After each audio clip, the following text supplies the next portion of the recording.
Bonjour à tous, donc nous continuons dans nos halachot concernant la Adlakat Nerot, l'allumage des lumières de Shabbat, et la Kabbalat Shabbat, le fait de recevoir Shabbat, à quel moment ça doit se produire et de quelle manière. Donc on avait vu que de la même façon qu'il y a une mitzvah de commencer Kippour avant le coucher du soleil, Veinitem et nafshotechem betish'a la chodesh, quand c'est encore le 9 du mois, eh bien vous devez commencer ce jeûne, cette mortification de Kippour, donc vous abstenir de manger quand il est encore le 9 du mois, donc avant que le soleil ne se couche, ou de moment où nous sommes de façon certaine encore le 9 Tishrei, eh bien il y a aussi une mitzvah de Tosef et Shabbat, de rajouter du Shabbat quand c'est encore vendredi de façon certaine. À partir du coucher du soleil, on est peut-être déjà rentré dans le Shabbat, puisque le soleil s'est couché, on rentre dans ce qu'on appelle le crépuscule, le Safek Yom, Safek Laila, on a un doute si c'est le jour ou si c'est la nuit, c'est le crépuscule. Le vendredi, pour être Mossif Mechol à la Kodesh, il faut le faire avant le coucher du soleil. Pour rajouter Mechol à la Kodesh, pour rajouter une partie du vendredi dans le Shabbat, il faut le faire avant le coucher du soleil. Et on avait vu que l'habitude était de rajouter environ 18 minutes avant le coucher du soleil, même si en Eretz Israël, effectivement, cette période-là, ce laps de temps de Tosef et Shabbat, était souvent un peu plus long, tantôt une demi-heure, tantôt même 40 minutes à Yerushalayim notamment. La mitzvah, donc, on avait vu, commence à partir du Plag Hamincha, l'heure qui s'appelle Plag Hamincha, et on a vu que ça correspondait à la 10e heure, 3/4 en heure Zmaniot, en heure saisonnière, donc ce sont des heures qui évoluent avec les saisons, qui sont plus longues en été, et qui commencent, on a dit, selon la halakha, en tout cas, c'est la méthode adoptée, on commence à les compter à partir du coucher du soleil, et elles se terminent à partir du lever du soleil, et elle se termine au coucher du soleil, vous divisez ce laps de temps par 12, et c'est comme ça qu'on obtient une heure saisonnière. Donc à cette dixième heure, 3/4, correspond le Plag Hamincha. Donc dans ce laps de temps qui sépare le Plag Hamincha du coucher du soleil, c'est à ce moment-là que l'on doit recevoir Shabbat. De quelle façon? Eh bien en commençant la tfila de Harvit, en disant notamment Boikala, c'est ce que dit le Kaf HaChaim, et au moins, tout du moins, en répondant au Baricho qui marque véritablement le début de la tfila de Harvit, de la prière du soir, de vendredi soir de Shabbat, donc qui fait entrer le Shabbat. Dans le même esprit, quand on veut allumer les nérotes de Shabbat et réaliser pleinement cette mitzvah, on doit le faire dans ce laps de temps justement. On ne peut pas le faire après le coucher du soleil, évidemment, parce que là on rentre dans le crépuscule, on est peut-être en train de transgresser Shabbat, donc absolument pas absolument pas à partir du coucher du soleil. En revanche, on doit le faire avant le coucher du soleil parce qu'on doit aussi respecter une Tosef et Shabbat, donc au moins 18 minutes avant le coucher du soleil. Avec 18 minutes avant le coucher du soleil, on a bien respecté cette Tosef et Shabbat, et à partir du Plag. Donc depuis le Plag jusqu'à 18 minutes avant le coucher du soleil, c'est la période où on peut allumer les nérotes de Shabbat, la lumière de Shabbat avec bracha. D'après le Rama, on avait dit, Rav Moshe Serles, on ne peut pas allumer les nérotes avec bracha en disant qu'il nous a sanctifiés et qui nous a demandé d'allumer les nérotes de Shabbat à un moment où on ne voit pas, où on ne peut pas constater que ces lumières sont allumées en l'honneur de Shabbat. Donc on doit attendre le Plag pour allumer les nérotes et pouvoir réciter la bracha à ce moment-là.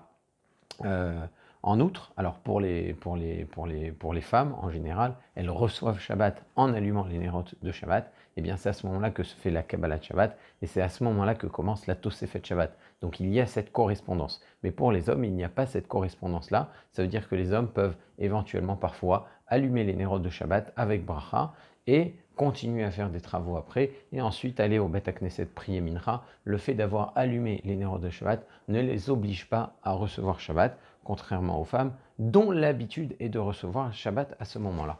Alors, qu'est-ce qui se passe dans le cas de jeunes étudiants? Donc, ils vivent dans un appartement, en location ou en colocation, et ils partent à Mincha vendredi après-midi dans les heures d'été.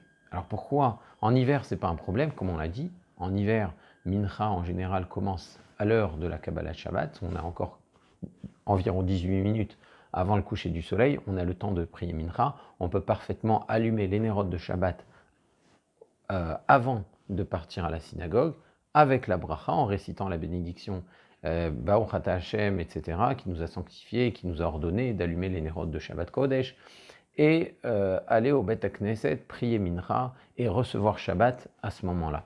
Ça ne pose aucun problème en hiver. Mais là où ça pose problème, et là où la question se pose, c'est durant l'heure d'été. À l'heure d'été, on rajoute une heure, d'accord, et les jours se font plus longs, et la tendance, notamment en région parisienne, mais c'est aussi le cas dans le nord, en Grande-Bretagne, et dans ce genre d'endroit où, si on devait attendre le coucher du soleil, eh bien on rentrerait du Bet Knesset vendredi soir à 10h30, ce qui est beaucoup trop tard, surtout si on a des enfants à la maison, eh bien on a tendance à prier Mincha avant cet horaire du plag pour pouvoir recevoir Shabbat immédiatement après le plag à Mincha. Donc on prie Mincha juste avant le plag, et après, le plag arrivant, à l'heure indiquée dans les tableaux, eh bien on se met à réciter tous les passages de Kabbalat Shabbat, les Mizmorim, les Chadodi, et ensuite on enchaîne sur Arvit. On peut rentrer à ce moment-là du Bet Knesset à la maison à un horaire raisonnable. Donc ça, c'est ce qui se fait en général en été, en tout cas en région parisienne et dans tous les endroits où la nuit tarde à venir en été. Alors, dans cette configuration-là, eh bien là, cette configuration qui existe aussi en Eretz Israël, je me souviens souvent les jeunes papas qui voulaient passer le repas de vendredi soir avec leurs enfants, ils allaient prier aussi early Shabbos, comme on dit, le Shabbat tôt, et donc ils priaient Mincha avant le plag, et ils rentraient à la maison au moment où tout le monde justement se rendait au Bet Knesset aux heures habituelles. Donc dans ce cas-là, le problème est le suivant. Si, bien entendu, on a son épouse à la maison qui allume les nérotes à partir du plag, ça pose aucun problème. Hein. Ça veut dire les nérotes sont allumés avec la bracha dans l'heure qui convient. Mais quelqu'un qui vit seul, un jeune étudiant justement dont nous avons parlé, et qui va allumer avant de se rendre au Bet Knesset, eh bien, il va allumer avant le plag à Mincha. Ben, comment il va faire? Voilà, ça pose une question. S'il ne peut pas dire la bracha puisqu'il est avant le plag, la seule solution pour cette situation, la seule solution dans cette situation pour pouvoir réciter la bracha, c'est une fois qu'on a terminé la tfila de Mincha et que le plag à Mincha, l'heure du plag à Mincha est arrivée, eh bien, on rentre à la maison, on allume les nérotes avec bracha, et ensuite on retourne au Bet Knesset pour pouvoir terminer la Kabbalat Shabbat et la Tfila de Harvit avec le public, avec le Tzibour. Ça serait éventuellement une solution qui serait viable si on n'habite pas trop loin du Bet Knesset. Si cependant on habite trop loin et c'est pas possible de rentrer et de revenir, mettons qu'on habite à peine à 10 minutes du Bet Knesset, c'est déjà trop loin, le temps de rentrer à la maison, d'allumer et de revenir, 25 minutes, une demi-heure sont déjà passées, si ça se trouve, on arrivera déjà pendant la Tfila de Harvit au Bet Knesset, donc c'est pas très viable. Et bien dans ce cas-là, une seule solution, c'est d'allumer sans bracha. Au moins, on aura fait la mitzvah d'allumer les nérotes. Il y a de la lumière pendant Shabbat, mais on ne peut pas en revanche réciter la bracha. Autre précision importante, il faut comprendre, il faut savoir que quand le tzibour, quand le public, quand la synagogue locale reçoit Shabbat et récite son lechadodi et commence sa tfila, sa prière de Harvit de Shabbat, eh bien tout le reste de la communauté est tenu de suivre. Ça veut dire que si quelqu'un reste seul chez lui et dit « Ah, je suis trop fatigué pour aller au Bet Knesset ce vendredi », bon, d'abord c'est bien dommage, il faudrait faire l'effort d'aller au Bet Knesset de façon systématique, bien sûr, mais ça n'empêche pas de recevoir Shabbat en même temps que tout le monde. On est quand même obligé de recevoir Shabbat en même temps que le Tzibour. Ça veut dire que si, dans les Shabbatot d'été par exemple, eh bien, le soleil se couche à 10h du soir, mais qu'au Bet Knesset, la Kabbalat Shabbat est prévue à 20h15 par exemple, eh bien, quelqu'un qui reste seul chez lui doit recevoir le Shabbat à 20h15 comme son tzibour. Le fait d'être resté à la maison et de ne pas être venu réciter Kabbalat Shabbat avec le public ne lui permet pas de se détacher du tzibour, de se détacher du public. La Kabbalat Shabbat du tzibour, encore une fois, elle engage tous ceux qui vivent dans cette ville-là. Alors, si bien sûr il existe un autre Beth Knesset dans la ville qui reçoit à l'heure indiquée dans les tableaux, hein, c'est souvent le cas en région parisienne, surtout où il y a des communautés de Chassidim, de Lubavitch, qui veulent prier précisément à la nuit, et donc qui attendent vendredi soir pour la Kabbalah de Shabbat, qui attendent que le soleil se couche, que la nuit tombe, pour pouvoir prier Arvit, qui rentrent assez tard chez eux, eh bien, la personne qui reste à la maison peut s'appuyer sur ces communautés-là pour recevoir Shabbat à l'heure indiquée dans les tableaux, même si dans sa synagogue habituelle, eh bien, ils auront prié plus tôt. Mais bon, en général, on doit rester solidaire au Tzibour, et quand on a un Beth Knesset habituel, c'est plutôt cette synagogue-là qu'on est tenu de suivre pour recevoir le Shabbat. Et de la même manière, une épouse dont le mari va prier plus tôt et qui rentre, on va dire, mettons à 21h, au lieu de rentrer à 22h30 un vendredi soir en attendant la nuit, et il rentre plus tôt parce qu'il aura prié au Plag, eh bien elle aussi doit allumer les nérodes de Shabbat et recevoir le Shabbat au moment où elle sait que au Beth Knesset, qu'à la synagogue, on est en train de dire les Chadodi et de dire la Kabbalah de Shabbat. Alors, ce qui est intéressant, c'est que cette habitude qu'ont les femmes de recevoir Shabbat au moment où elles allument les nérotes, où elles allument les lumières de Shabbat, a une implication sur la façon même d'allumer les nérotes de Shabbat.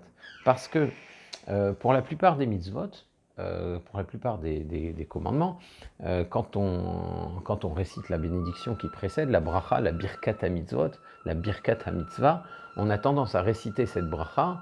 C'est pas qu'on a tendance, la règle, c'est de réciter cette bracha avant de la réaliser. On va écouter le shofar, eh bien, le tokea dit la bracha, en acquittant bien sûr l'assemblée, Baruch ata Hashem, béni sois-tu Hashem, qui nous a ordonné d'écouter le son du shofar. Et à ce moment-là, on sonne et on écoute, on réalise la mitzvah. On veut saisir le loulav, on dit la bracha, béni sois-tu Hashem, qui est Elokeinu, notre Dieu, roi du monde, qui nous a ordonné de se saisir du loulav, al netilat loulav, sur la saisie du loulav. Et à ce moment-là, on prend les 4 espèces végétales à Sukkot, et c'est comme ça qu'on réalise la mitzvah. Et c'est la même chose dans toutes sortes de mitzvot, l'allumage des nérodes, des lumières de Hanouka, etc. Et vous constaterez que l'allumage des nérodes de Shabbat semble faire exception. Eh bien, d'où ça vient? D'où ça vient cela? Eh bien, d'après la majorité des Rishonim, la plupart des décisionnaires médiévaux, la mitzvah d'allumage des nérodes de Shabbat ne devrait pas faire exception. Elle doit correspondre à la règle de toutes les mitzvot, et la bracha doit être récitée envers les Asiyatan juste avant qu'on réalise la mitzvah. Ça veut dire que homme ou femme, avant d'allumer les lumières de Shabbat, on devra dire Baruch ata Hashem Elokeinu melech haolam, asher kideshanu b'mitzvotav v'tzivanu lehadlik ner shel Shabbat Kodesh, et à ce moment-là seulement, on allume les nérotes et on laisse l'allumette de côté. Ou même on l'éteint éventuellement si on n'a pas reçu Shabbat avec l'allumage. C'est comme ça que ça devrait se passer, comme pour toutes les mitzvot. C'est seulement après la bracha qu'on doit réaliser la mitzvah.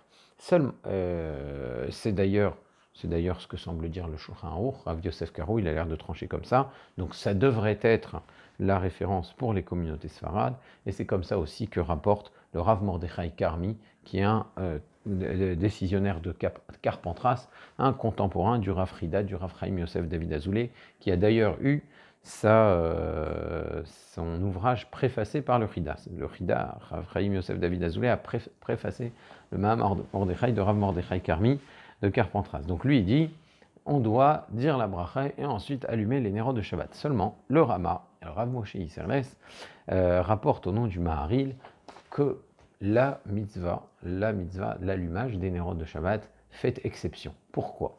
Il dit la chose suivante. Si une femme reçoit le Shabbat en allumant les nérodes de Shabbat, eh bien, à partir du moment où elle récite la bracha, en réalité, elle reçoit déjà Shabbat, puisqu'on reçoit Shabbat avec la parole. Je vous rappelle que la halakha, c'est qu'en commençant la prière de Harvit de Shabbat, en mentionnant le Shabbat, en disant Boïkala, ou en disant Barecho pour la prière de Harvit de vendredi soir, on a déjà reçu Shabbat et on n'a plus le droit de réaliser de travaux, on n'a plus le droit de faire de Melacha. Ça y est, Shabbat est rentré pour nous, même si le soleil va se coucher plus tard.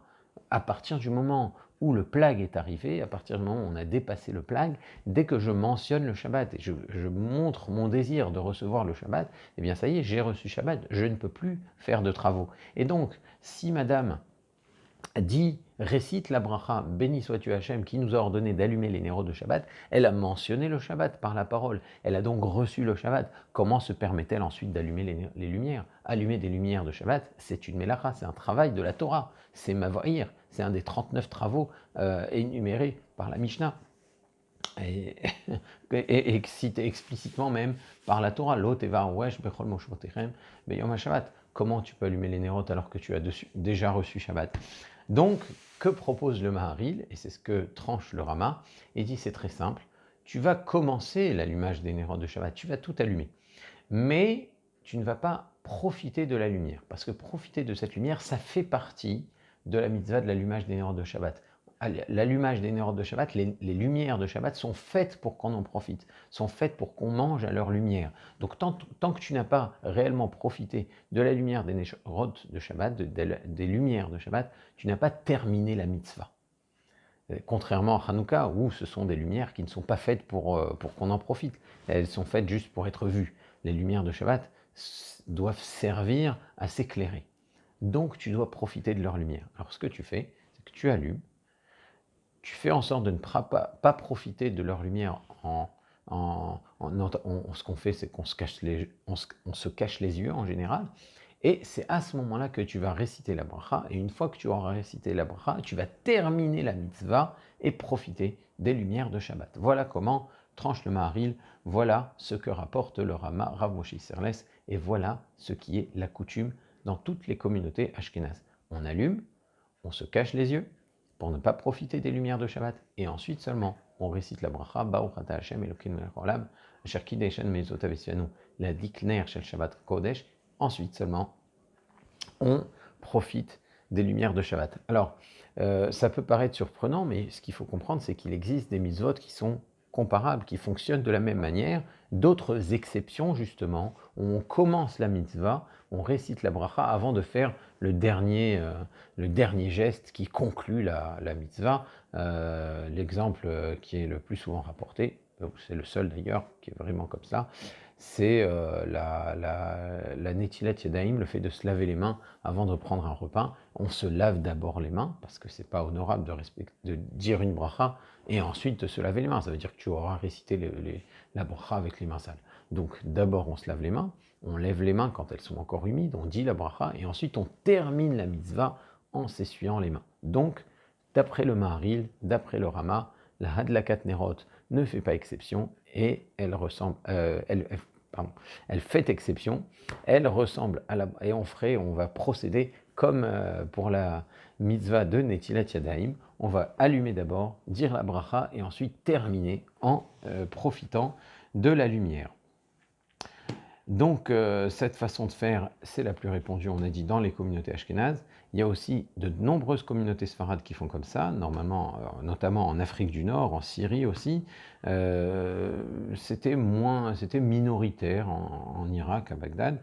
Et c'est une coutume qui est rappelée aussi par le Rida, Rav Chaim Yosef David Azoulay, qui est donc un décisionnaire de référence pour les communautés sfarades. Donc, si une femme a l'habitude, une femme, même si c'est une femme sfarade, a l'habitude de faire comme le Chida, eh bien, comme le Rama, comme le Maharil, elle peut conserver cette habitude, elle n'est pas obligée de changer, puisqu'il y a sur quoi s'appuyer. Alors Rav Ovadia Yosef, lui, bien sûr, encourage à l'adoption de la vision de Rav Yosef Karo. C'est son mode de décision, c'est sa façon de trancher, d'ailleurs, habituelle. Et maintenant, étant donné que le Maharil pose quand même un problème. Ça veut dire que le fait de parler de Shabbat avec la bracha, ça fait peut-être que tu reçois déjà Shabbat, donc comment tu vas te permettre d'allumer? Eh bien, il dit quelque chose de très intéressant, il dit que tu peux faire une condition explicite, donc toute dame peut faire une condition explicite, peut dire « j'ai l'intention explicitement de ne pas recevoir Shabbat en récitant la bracha. Je ne veux recevoir le Shabbat qu'après avoir terminé complètement mon allumage. » Et donc elle peut réciter la bracha, elle a dit qu'elle ne va pas recevoir Shabbat.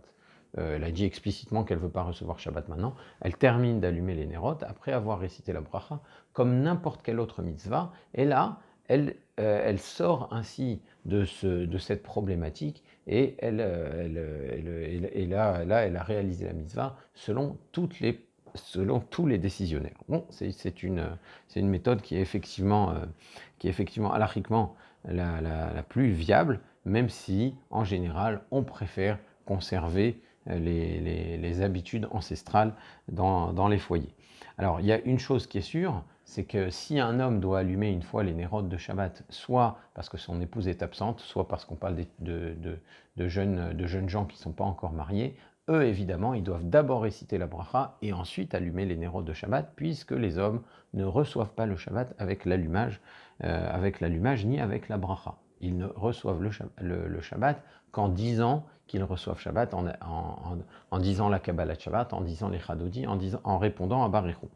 Et de la même manière, une femme qui voudrait un jour faire d'autres travaux après l'allumage des nérotes de Shabbat, c'était une situation dont on a parlé dans le cours précédent, elle aussi, elle peut le faire, elle peut dire « je ne veux pas recevoir Shabbat avec l'allumage des nérotes », mais dans ce cas-là, il faudra réciter la bracha avant l'allumage, puisque l'argument du Maharil n'aurait pas lieu d'être, et donc la mitzvah de Adlakat Nerot redevient à ce moment-là comme toutes les autres mitzvot, et il faut dire la bénédiction envers les Asiyatan avant l'allumage. Voilà, donc on a vu quelques règles concernant la façon d'allumer les nérotes de Shabbat. On va continuer Bezrat Hashem et conclure ces halachot, j'espère, dans une prochaine vidéo. En attendant, vous pouvez poser vos questions sur le fil de la discussion et je vous souhaite à très bientôt.